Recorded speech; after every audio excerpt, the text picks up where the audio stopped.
Welcome to IVSA Chart Analytics, your best signals stock market indicators. IVSA Chart Indicators is based on the time-proven Wyckoff-Williams volume spread analysis. It tells you when you should be in and when you should stay out. No more second guessing. It features a stock screener that allows you to follow the smart money. You virtually get in before the public does. Profit with the smart money. Simple, accurate, and available on desktop and mobile devices. Test drive our IVSA chart now. Thank you, Studio B. Hello and welcome to Stock Review with me, Trishna Patel. We will be looking at the stocks covered in corporate profile this past week. And I have JC here from TradersTruthReview.com who will help you understand these stocks from a technical standpoint. Thank you, JC, for joining us today. Thank you, Trish. It's good to be back here again, and I'm happy here to review the stock review for our corporate profile. So let me kick it off with KSL Holdings Berhad.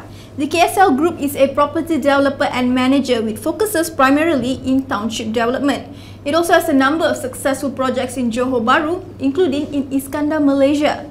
But this one has been quite under the radar. So JC, please walk us through your price and volume chart for the past 18 months. Now, before I show you the 18-month chart, let me just show you what has happened to last 6 months in here. As you can see, KSL has been a property player both in the Johor and as well as Seng, or particularly in Klang. Now, smart money know about these things, and you can see over the last 6 months, especially from April to July, there have been a lot of accumulation. Now, the accumulation you can see from the chart here, it's those green up arrow bar, and then not until mid-July where they begin the stage 2, the markup, and since then the stock has almost gone up by 100%. Now let's look at the 2-year chart or the 18-month chart. You can see there wasn't much movement for KSL. It has been hovering between 175 to 2 ringgit almost 2 years. It didn't caught any person eye, not until they know about those land bank, which is in Johor as well as in Klang. Now, Kedanga estimates that KSL's total GDV could amount to around 60 billion ringgit, which implies a GDV over market capital ratio of 27 times. Now, this compares favorably against peers where the average GDV over market capital is about 10 times. Now, JC, what does this mean?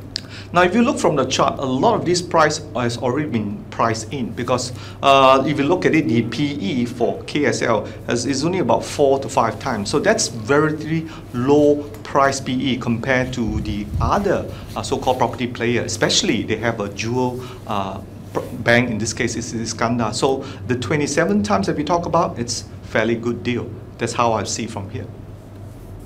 KSL has also been recording improved financial results quarter after quarter, but the group has held back on dividend payouts since 2011. Now, with this in mind, is this stock still a viable investment option? Now, if you look from a dividend play, they may not pay at all, partly unless the shareholders or sort of like, demand for it. Because like it or not, property and construction company like KSL do need those hard earnings to really finance your project in here, and I think maybe a better not paying would be good for these stocks. But at the same time, if it does pay, a lot of this already been priced, and that's why we're seeing this chart really in hovering around 4 ringgit. But remember, 420 may as high as it can go. Now, moving on to VS Industry Berhad. The group provided a fully integrated contract manufacturing services and supply chain services. It also has big name customers like Panasonic, Sony and Canon. Now, what does your price and volume chart have to say about VS Industry? Now, if you look at the VS Industry, again, similarly, only in sometime mid-July we see that big breakout. This is also probably of the smart money operator that's coming in, and some of these actually are foreign funds. Now remember, foreign funds has been really interested in those small cap to mid cap stock in this region, especially Malaysia, and those who relatively pay a good dividend. Now if you look from the top left hand side, that dividend payment, we're talking somewhere between 3 to 4%, and that's very good yield. And since then the market has really moved up from 185 to 2 ringgit 20 cents. There are some profit taking going on around 2 ringgit 20 cents, but at the same time we are seeing some sort of a sign of strength there. You could see from the green arrow bar, so this may imply this stock will move sideways for a while. Thanks, JC. Now, Kenanga learned that VS is about to ramp up its production to fulfill an order for a coffee brewing machine. VS had previously produced 2 models for its world-renowned client. Now, coupled with its existing steady business from other segments, Kenanga estimate that VS financial year 14 earnings will grow by 43%. So JC, what should sideline investors be doing right now?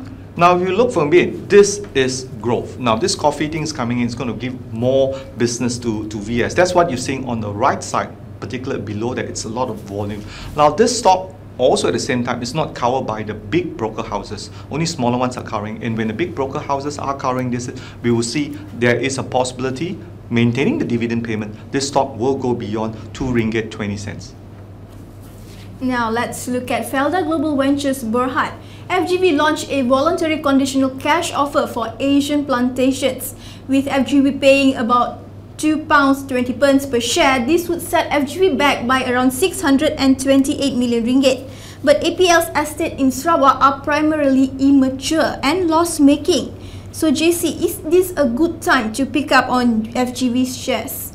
Now, having said that, a lot of fundamental has been already sort of priced in the way I look at it. But from a price and volume chart and from the IVSA, which you can get it from our site, ivsachart.com, you can see as the market is trying very hard to go higher, sellers come in and sell. You could see those red down, SOW. SOW is sign of weakness when you see a lot of supply coming in there. Now remember, the FGV is also a GLC company, so mainly a lot of institutional have already been holding it.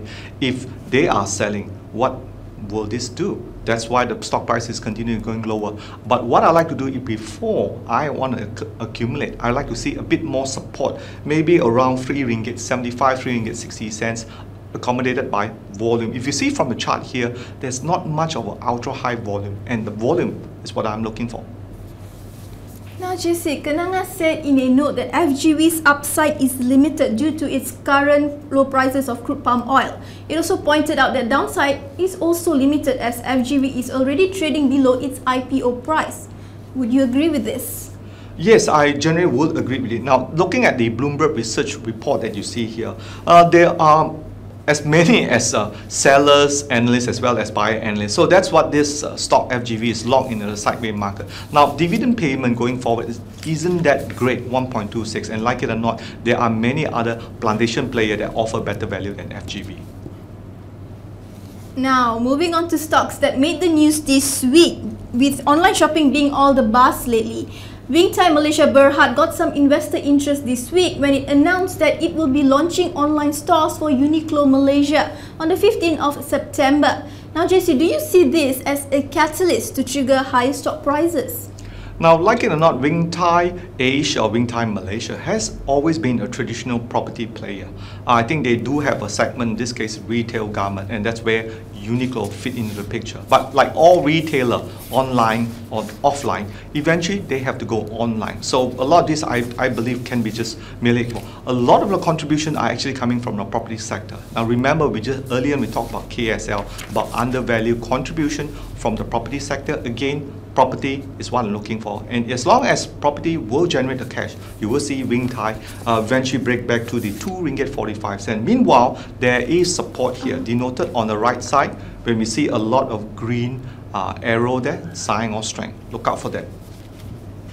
Now, moving on to UOA Real Estate Investment Trust. It was also in the news after EPF emerged as a substantial shareholder with a 5.01% direct stake. Now JC, would such a news flow create more investor interest in the company?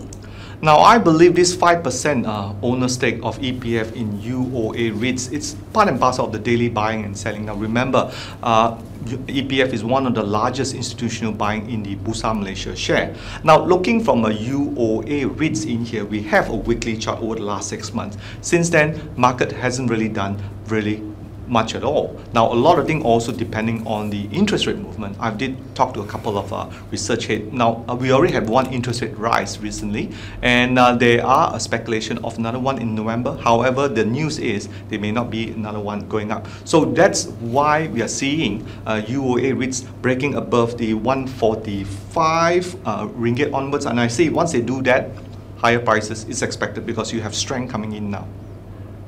Now moving on to the best part of this segment. Last week's hot pick was Seng consolidated Berhad. Anything new to add, JC? Now, if you look at the Seng that I have in here, the insert that you see was what was in the chart last week.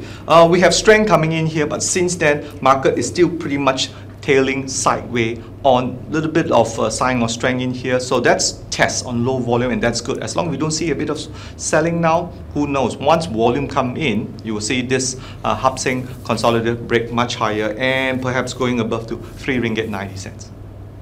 So JC, you know that we can't let you go without hot stock for the week. Yes, the stock that I picked for this week is Signature International, which we have talked about it in past weeks. Now, really what I really like about it, if you look on the right side of the chart, a lot of IVSA SOS is coming, sign of strength. Now, that's a situation when we see demand overcome supply. So that's what I really like about it, and we see a beginning of a breakout, a pure stage 2 markup, and currently now it's the price about 195.